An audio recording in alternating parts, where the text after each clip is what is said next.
So this video serves as a bit of a proof of concept because I went out of my way to design three fairly straightforward pieces over in Blender to create essentially a Bionicle G3. Now, these are just three pieces. I don't think Lego would do only three pieces, but these are three pieces that get off the ground running.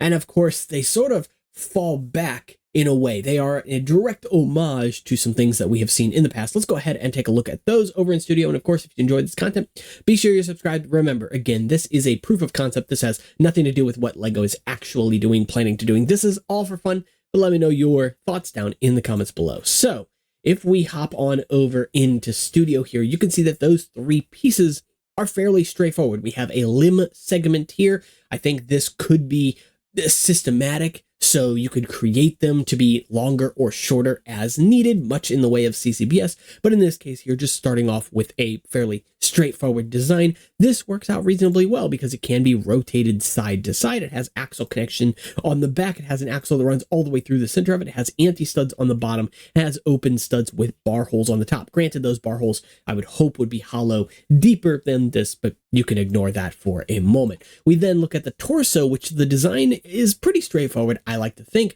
reminiscent of the Toamata torso, but in this case with a socket at the base, because yeah, it is an evolution on original Bionicles. In some ways smaller, in some ways larger, and of course tackling things that Bionicle Generation 1, 2001 didn't do, like that waist articulation, right? And then here, this is a fairly generic piece used for a neck in this particular placement, but ultimately this could be a lot of things. It doesn't even need to necessarily be its own piece, and this is absolutely something that could be done without this piece entirely. But ignoring that for a moment, these pieces slot together relatively easily, and to showcase them in a use case, I went ahead and just threw together a Toa Tahu Mata. Now, granted, this is using some stars pieces. Obviously, those are pieces that are not currently in production, and also I wouldn't want them, at least not like these. It's not to say I wouldn't want these pieces to come back. I am a big fan of this piece in particular because of the unique axle connection on the base of it. It's got nice texture to it. This piece is also a fantastic piece, though it's a little bit more limited in its design.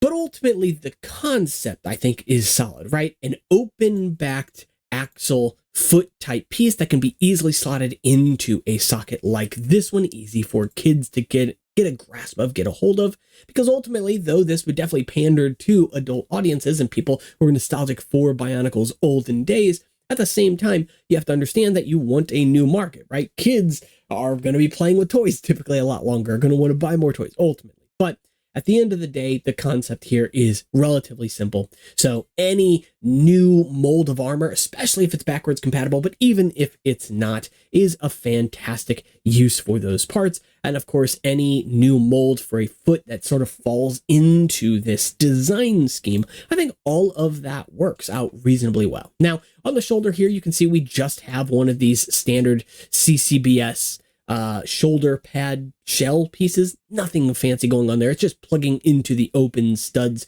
on the side of the arm here, which is why I would want them to be more hollow so that the pieces can sit down a little bit deeper in those studs. But ultimately, you get the concept here. And in fact, let's go ahead and just take those off entirely so you can kind of see what we start having going on. Now, you look at this and you think to yourself, okay, would I want this or would I want the original Toamata, right? Because this is roughly similar. Yeah, it's got a little more posability. It's got a ball joint in the torso here. It's got, bendable arms, legs, stuff like that. That's not the point. This is not to be a replacement for any of those old sets. It is a nod to those old sets in this form, but again, it is a concept, and I would expect Lego to do something different. For one thing, this mask, I can't imagine they still have the mold for this, so we would get a new mold. If you're going to make a new mold, maybe make a new version of it, a G3 version of the HOW. I think that could be pretty cool if they do it right and keep the design language consistent between all 6 of the masks. And of course, as weapons, we already talked about in a recent video about how specific pieces that Lego has in production right now could make for excellent weapons for a Bionicle Generation 3. And I think there is a lot of room to sort of customize those things too and approach them from different angles. So if certain weapons don't work for you, you could change them out for something else. And ultimately, this whole system is designed to be changed out for something else. It is still fairly Technic friendly, but it has a decent amount of texture on it, which I know Bionicle fans would want, right? This texture, I don't know. I don't know exactly. I don't have the answers. But at the very least, I can imagine that one of the gripes from Generation 2 is that things are too smooth, and LEGO would try to answer that by introducing really rough items, but then they're too rough. And you're never going to please everybody. Of course not. Absolutely not. But I do think that there's a set of things that a majority of the Bionicle community does want. Articulation is absolutely one of those things. Functionality, while I could definitely see some people saying functionality is not the most important thing to them, I do think that if you can do it in a fairly low parts count, mind you, too, 43 pieces right here as is, if you can add functionality to it, it never hurts. And that's not even to say the mask needs to come off easily. Just the fact that the set can move or has the ability to move its arms around, do whatever. I think kids can appreciate that. And of course, as I've mentioned in the past, it is a learning moment, right? It is a place where you can teach kids how gears work together, how they interact with each other, or how certain mechanisms and stuff work. Obviously, this is just essentially classic Tahoe 2001, but with new parts. It is not breaking the mold in any unusual way. It's not doing anything terribly innovative on its own. But again, that's the whole point of this, right? A proof of concept, an elevator pitch, if you will. LEGO has designers who are far more talented than I am. They would be able to playtest pieces like these. Ideally, this torso here would be a bit wider than this. What's the point of having these half bushings here if you can make the torsos a little bit wider at this point? But again, just thrown together relatively quickly in Blender. Nothing crazy going on here to really make things stand out more. You can also tell that, certain things are out of proportion with other things. This torso is fairly small, but these limbs are pretty long, all things considered. The feet are enormous on this set specifically because, again, these pieces were not designed necessarily to work with each other. Like, yeah, the limbs and the torso and stuff like that were. You could, of course, extend the torso by changing things around or changing the dimensions around, even making different size torsos for different size characters. Because, again, remember, what I think makes this extra special is that we only designed 3 new pieces. And, of course, those masks, of which there'd probably be 6. Now, granted, LEGO would be designing a new foot. So that's a 7th, a 4th piece plus the masks. LEGO would probably design new weapons for them, if not using the weapons they already have in production. So that's potentially 5 new molds right there. Probably some new texture pieces on the sides here, the armor piece on the torso. So you are getting into more and more molds with time, but nowhere near even like a new year of Bionicle G1, which could have, 50 molds in some scenarios for a single year of that line.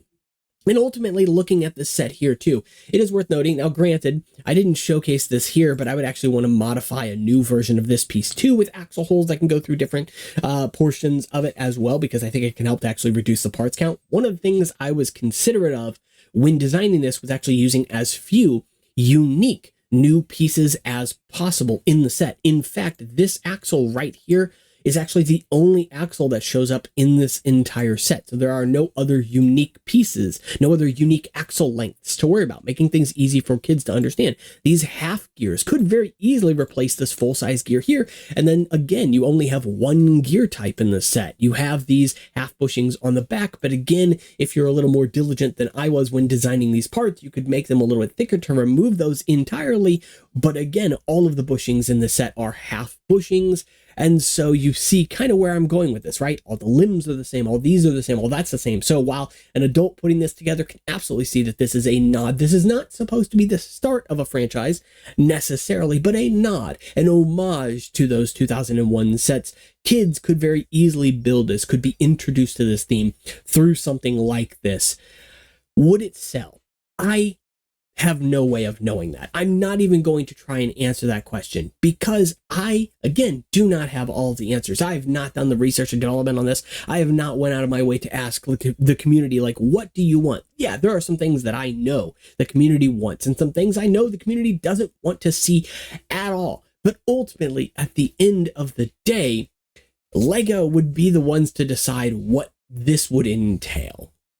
But again, I have faith in them to some degree. I really think that as profitable a company as they are, they kind of know what they're doing at this point. Would it succeed? Again, there's no way for us to know other than to just give it a try. And honestly, if these came out in 2023, 2024, 2025, I don't know why I'm saying the past, but you get the point, right? If they came out in the future, even if I wouldn't necessarily buy every single one, I would smile. I would be happy to know that there are kids being born today or young kids today who might pick one or two of these off of the shelf.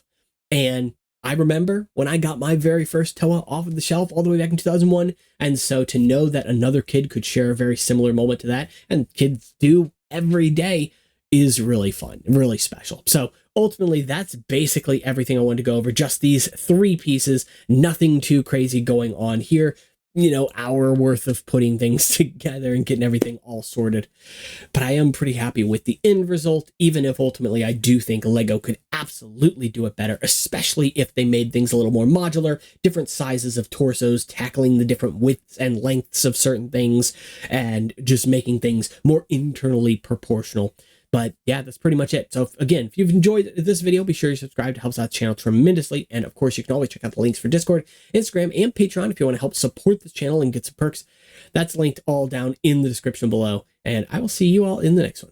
Take care.